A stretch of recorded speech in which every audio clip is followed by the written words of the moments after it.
There's no such thing as ego death. There's only the realization that identity is and was always a subset of ideas that you and the people around you give power to. And that's what, if ego death were to be a thing, it would be the sort of dissolution of any sort of identity structure.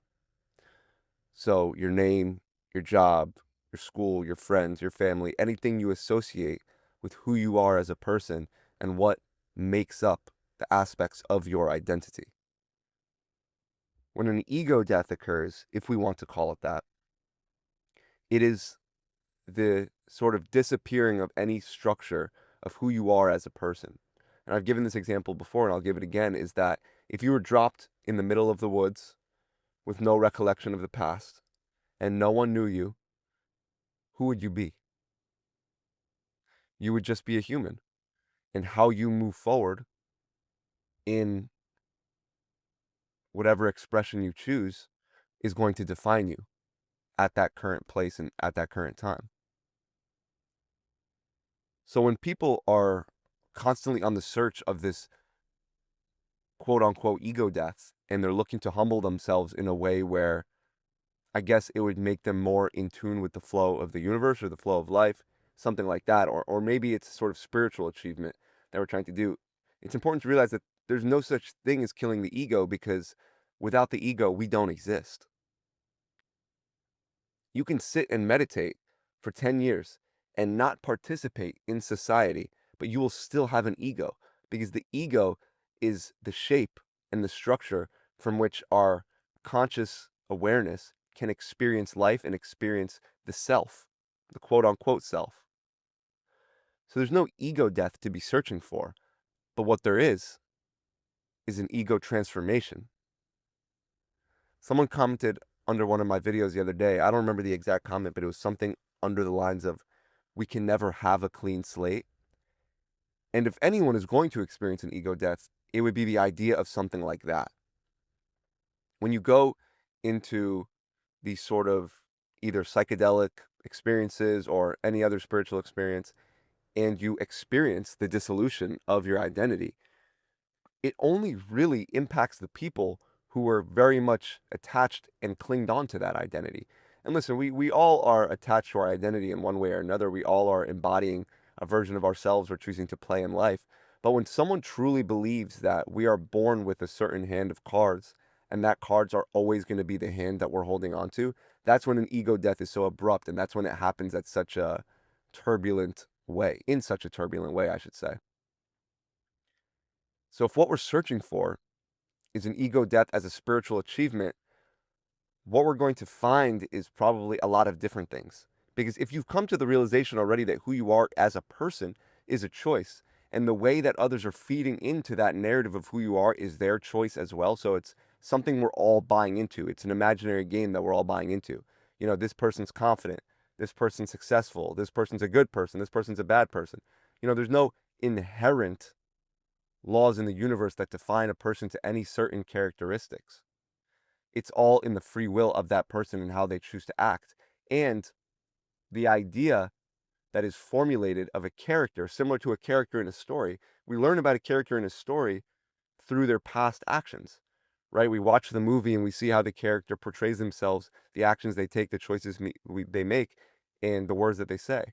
And then we formulate an idea of this character. The same thing happens in everyday life.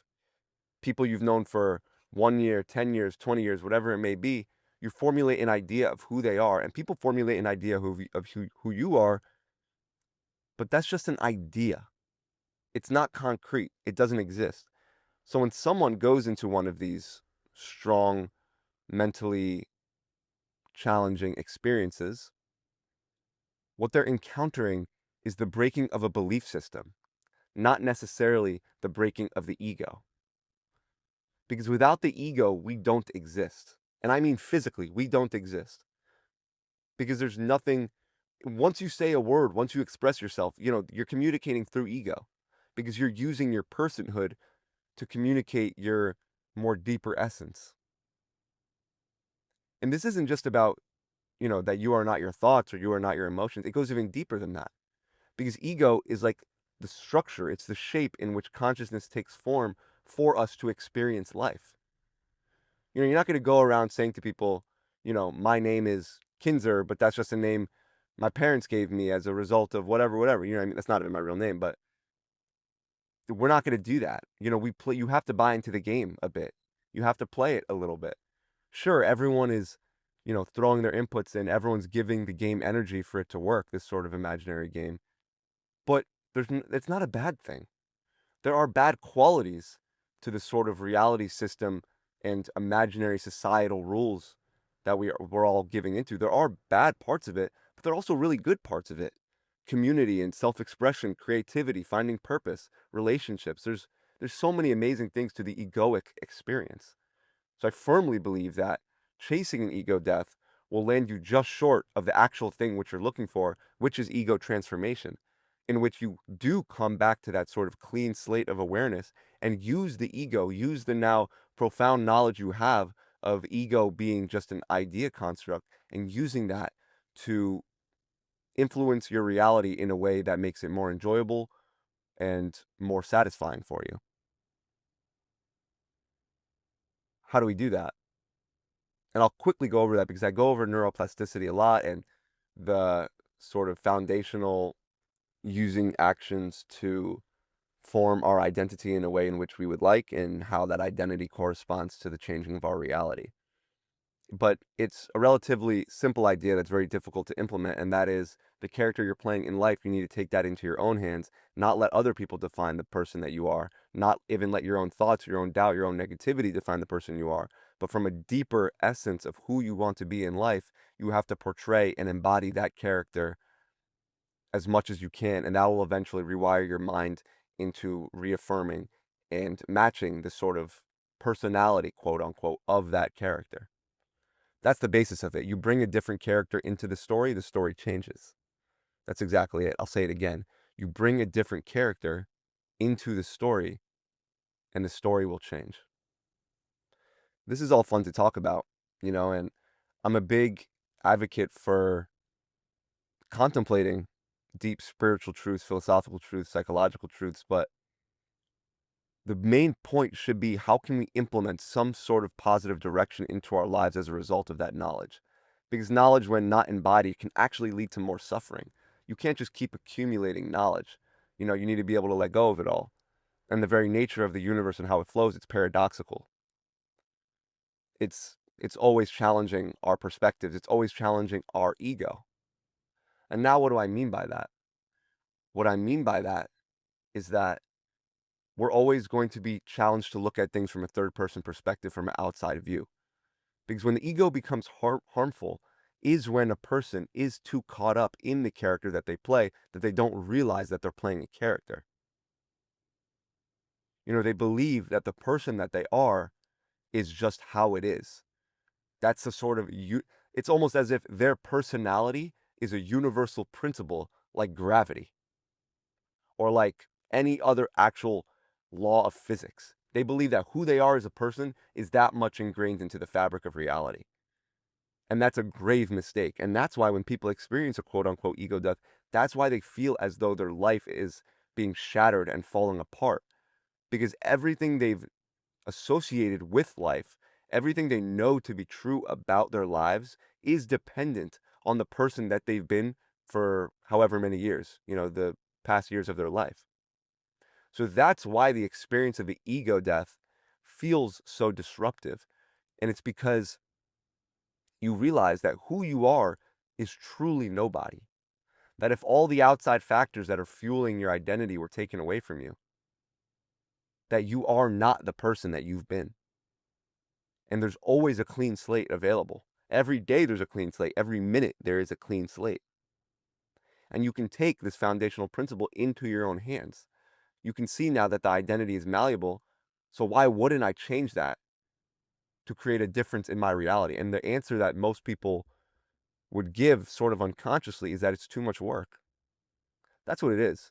It's much easier to blame an ego death for, not wanting to grow and change as a person. It's much easier for that. They could say, what's the point if none of it's real? You could say that about anything. You can make the argument that nothing that we participate in, nothing that we give power to is real. And inherently that may be true, but there is value in it.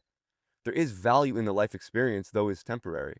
There is value in socializing, though it is just a game we all play. There is value in relationships, even though it's just a game and a sort of uncommunicated agreement that we come into with another person. There is value in all of these things. When we take the spiritual extreme of believing that ego death is something that everyone needs to achieve, and that the problem with everyone is that they all need to experience an ego death, that's not necessarily true.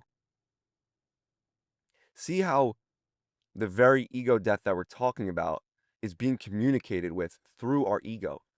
Because the idea that we need an ego death is an opinion, and opinions are created by our past experiences, by our conditioning, by our environment.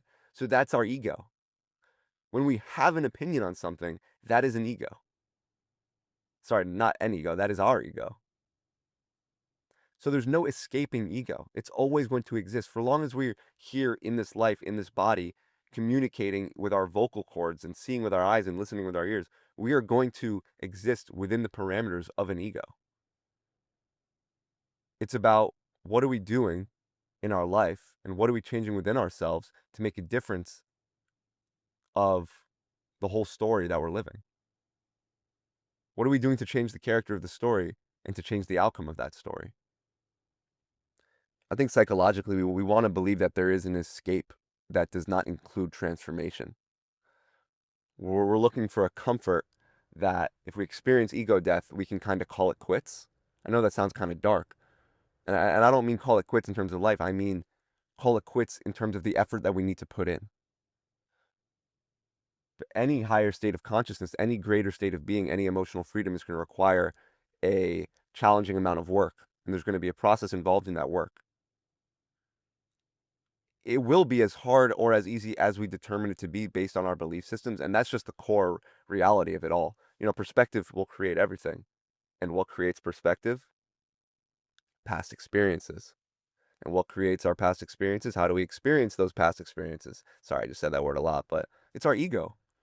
We're experiencing it through the lens of our ego. We're experiencing life through the conditioning of who we are. And that conditioning will never go away. When I say we have a clean slate, I mean we have a clean slate back into awareness to realize that all of it is separate. That's what the clean slate is. You can't wipe away the conditioning and be no one. We are nobody inherently. But through living life, through being a person, we give animation to an ego. We give animation to a character. A lot of times I think what we're searching for is meaning. We're searching for purpose. And sometimes we believe that an ego death will give us that, will give us the answers. But what ego death does, and I'm putting that in quotations, it's the experience of an ego death, the experience and realization of identity being an idea, is that it breaks our worldview. So this doesn't give us purpose. This makes us lost. You know, this sets ablaze everything we thought about life. And for someone who's searching for purpose, that could be the kind of nail in the coffin to a pretty destructive road. Because yes, inherently, there are many things that are not very real. They're not tangible. When you go to a social event and everyone's talking, everyone's communicating, people are talking about their jobs, they're talking about their new pet, whatever it may be. You know, someone who is quote unquote awakened might say, none of this is real. Yes, I know, and we know none of it is real. But it's a game that we're participating in. It's the dance of life. Even if it seems shallow to you, even if after the ego death quote unquote experience, things seem to be completely illusory, in the illusion is the purpose of life. In transforming ourselves to experience the system in a better way is the purpose that we've been looking for. We keep looking outside for the purpose. This experience is going to break my ego, and then that'll give me purpose, or this spiritual awakening is going to give me purpose. This relationship, this job, whatever it may be, from wherever it falls on the spectrum, from spiritual to material, we're always looking for a purpose outside of ourselves. But the purpose is foundational. It's inside of us. Through experiences, we experience ourselves in a deeper way. We give ourselves depth through outside experiences. But who's the one experiencing it? We are. Through the shape of our ego, through the ego, we experience life in its many forms. We participate in it, we dance in it, we laugh in it, we cry in it. We yell at the sky, we yell at the stars, and the next minute we're grateful and we're thanking the universe for all the blessings in our life. It's the human experience, and there is value in it. The ego death is seeking a value and a purpose outside of transforming the human experience. Even all the work that we put in through neuroplasticity, through psychological practice, whatever it may be, to transform ourselves, we are obviously transforming that ego. We're transforming the character. We're changing the control panel of our reality, and we're trying to set up the things to exist in a different way. You don't change life. You don't change the system. You don't change yourself. You don't change reality. You don't change your ego. You don't change anything by looking to destroy it and escape it, but rather transforming it from within. Inside, you change the shape of it all. You can look at yourself from an outside perspective, but you'll never be outside of you. The curriculum that you've been given, the tutorial, the lessons, the school of life, what you've been given, it's you, your ego, your anxieties, your fears, everything. That is the purpose. That is the process. If you can overcome and master yourself, reality is yours. That's the deal on the table. When we're looking for peace, we don't have to find peace outside. We find peace inside of ourselves, and that's the deal on the table. That's the trade-off. The trade is we can overcome our anxieties, our fears, our wanting to escape the moment, and what we get back in return is a level of peace. That's the return. If we can build an utmost presence, if we can stay aware of our thoughts and distance ourselves from them, if we can remain in the present moment, the trade is joy. The trade is peace. We are trading. We are trading our mastering of ourselves for the emotional states that we want to experience. And it's only by overcoming ourselves, it's only by shaping, influencing, and weaving the intricacies of our ego that we experience life in a greater way. Because what are you looking to get out of an ego death? The truth? The truth is right here, right now. The truth is the present moment. The truth is the birds singing and the trees moving to the wind. That's the truth. It's unspeakable, it's intuitive. And you're looking to explain the intuitive presence of life through an ego death analysis, and it doesn't work. Find purpose in transforming your ego. Find purpose in transforming your life from within yourself.